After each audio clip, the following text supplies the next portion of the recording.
Ito guys, ngayon mag-install tayo ng Microsoft Office 2019. So meron na akong nakapasok na data rito. So yung gumagalaw na yan guys, hindi sa mismong monitor yan.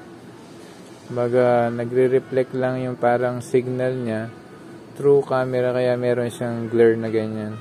Pero okay yan. So hanapin ko yung ito yung mga files ko guys. Marami tayong driver dito.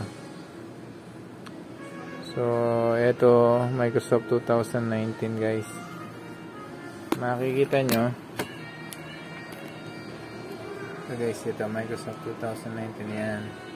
Tapos guys, bago nyo i-run to setup, yung kagaya ng ginawa ko na nag-run ako na pupunta kayo dito, yung tatype nyo yung Window Defender. So Window Defender, eto. Tapos sa Window Defender, pupunta kayo dito sa yan. So ito in-off ko na guys.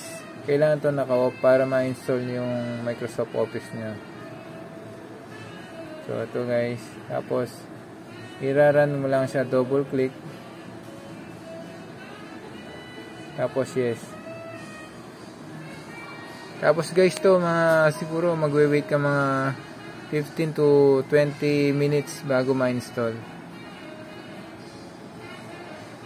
So i-ano ko muna, ipa-fast forward na natin siya guys.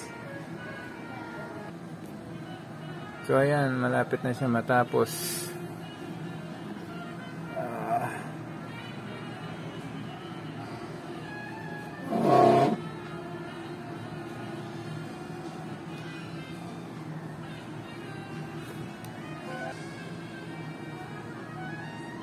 So ayan guys, tapos na siya. So i-close natin siya.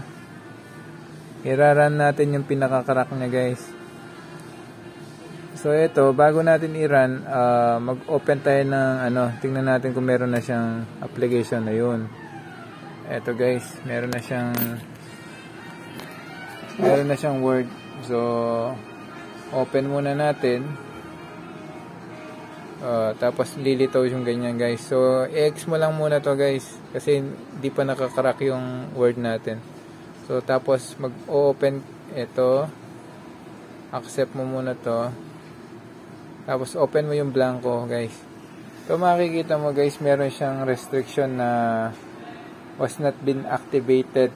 To keep using Word without interruption, activate before Monday, May 2024.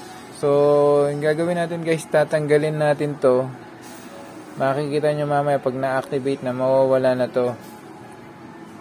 So, kailangan natin ng crack. So, i-exit na natin guys. Yan. Exit. So, i-exit natin siya.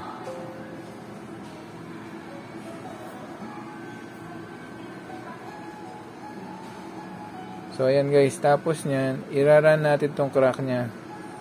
Open nyo. Iba yung crack nito sa 2016 guys. Tapos double click nyo lang to. Kahit alin sa dalawa na to, yung kulay black na yan. Yan. Ayan. Tapos yes. Ayan. Tapos lilitaw yung ganyan guys. Mamimili lang kayo kung anong letter. So pipiliin natin dyan dito guys, letter C.